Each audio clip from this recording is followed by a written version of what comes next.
I don't know why I keep getting my hopes up in the Emmanuel Haro case. It's been a few days since we got any real updates, and at this point, it feels like any news would be good news because we all already know that Emmanuel is no longer with us. So best case scenario is they find his remains so we can get some closure, so he can get a proper burial. That's best case scenario here. And I got my hopes up again today because two neighbors are speaking out. Two of Jake and Rebecca's neighbors. They did a little interview, and I was hoping at the very least, hey, maybe we will find out if they ever saw Emmanuel. Because we're still trying to figure out when's the last time someone's seen Emmanuel alive. So I was hoping maybe they would have some info. But from what they say, they don't think there's a chance that Emmanuel is going to be found. No, they have not seen Emmanuel. No, they do not know when's the last time Emmanuel was seen alive. But they talk about the area out there. They talk about the coyotes, the wildlife. And we don't have much hope at this point that Emmanuel's remains are going to be found. Judging by how long it's been, the fact that law enforcement still isn't looking for him, and they say they have a strong idea as to where he's at, but the fact that they're not looking for him, it's either y'all are being lazy and incompetent, or you kind of already know you're not going to find this kid. So you guys can decide which one it is.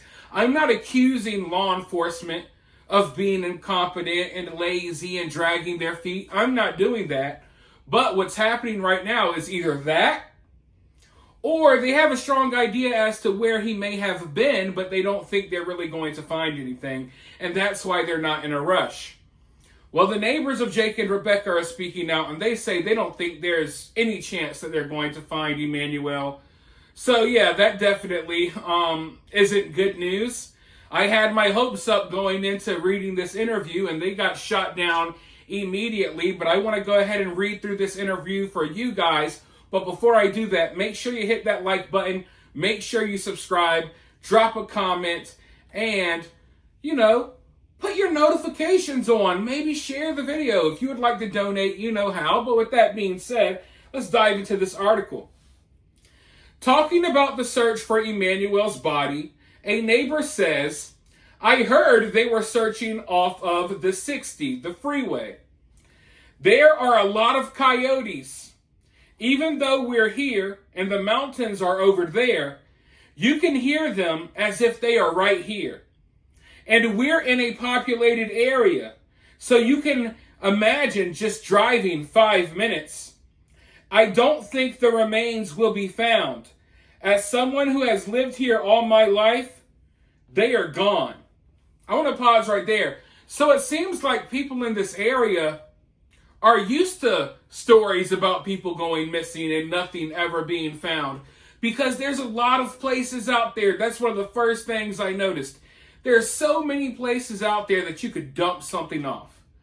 Like if you wanted to get away with killing someone and hiding their body, that's like the perfect area to do it. And I guess, from what the locals say, there's a lot of wildlife out there, and they've seen cases in the past where nothing is found. Because usually the coyotes and different animals and stuff get to the remains of the people who are missing. But let's go ahead and dive back into this article. Not only just in this area, but if you know all of Riverside and San Bernardino County, there is a lot of open space. If you did not want something to be found, I'm pretty sure you could probably find a way. It's really sad to hear it, but it's the truth. If you are a local here, you know that baby is gone. She added, our community is hoping that they at least recover, but the majority of us know there will likely be nothing to recover. So at this point in the interview, I'm kind of getting creeped out. And I'm not saying there's any, listen, don't take it there.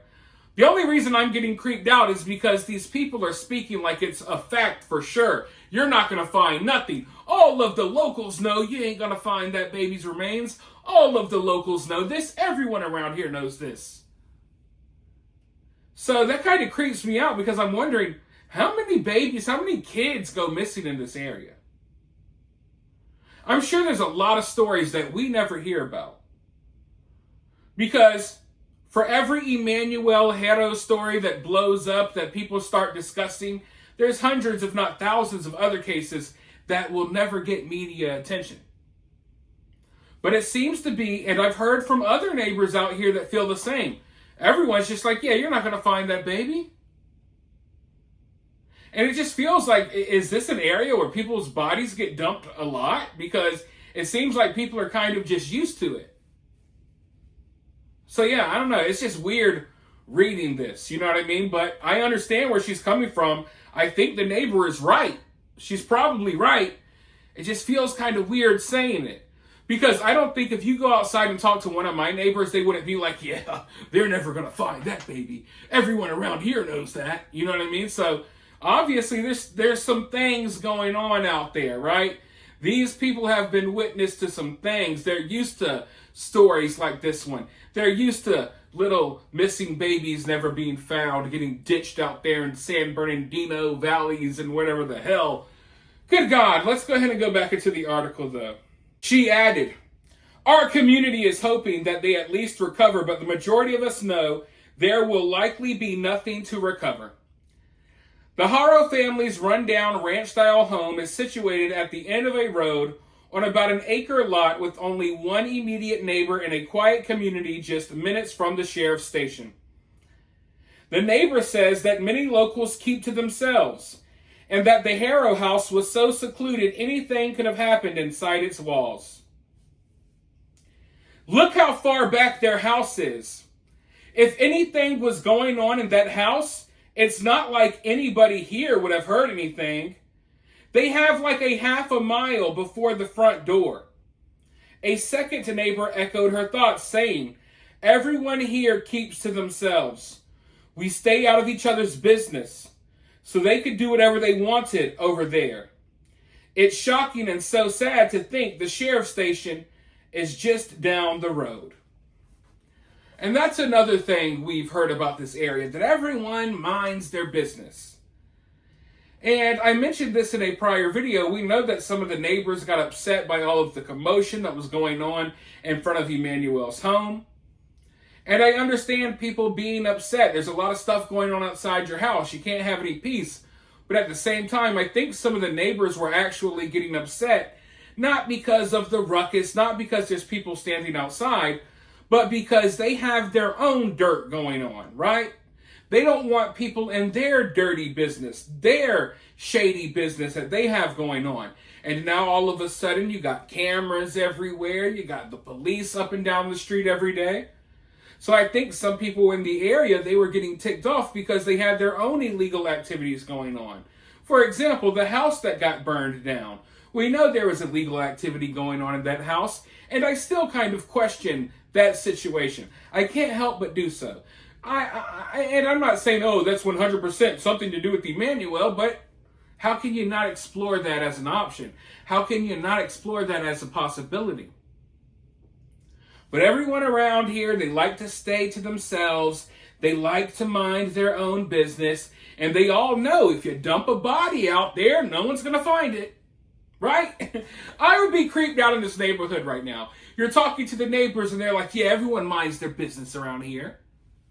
Everyone minds their business around here. And we all know if you throw a body out there, the coyotes are going to get it. We can hear them howling from here.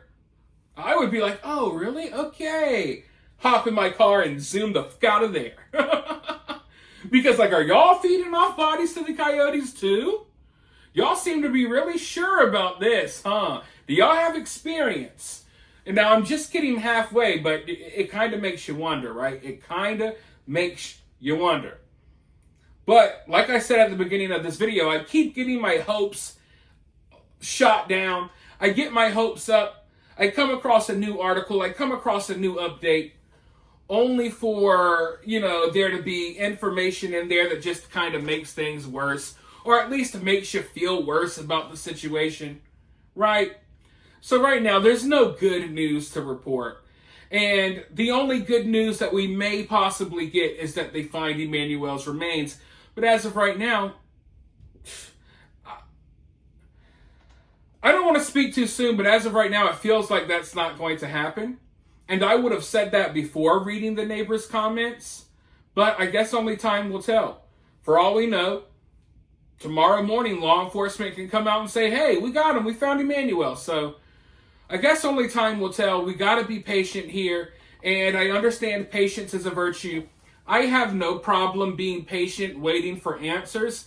The only reason why I am impatient when it comes to the Emmanuel story is because that is a small 7-month-old baby, and his remains are out there somewhere, and I'm hoping they could find something. And the longer it takes, the more of Emmanuel is gone. You know, trying not to be too gruesome with the details there. So, yeah, I understand patience, but at the same time, you can't be patient when trying to find the remains of a 7-month-old child or an 8-month-old child, right? So time is of the essence, yet there feels like there's no rush, there's no urgency to find Emmanuel. But for now, you guys let me know your thoughts about this down in the comments below. While you're down there, hit that thumbs up, hit that subscribe, ring that notification bell, and I'll talk to you all very soon in the next one.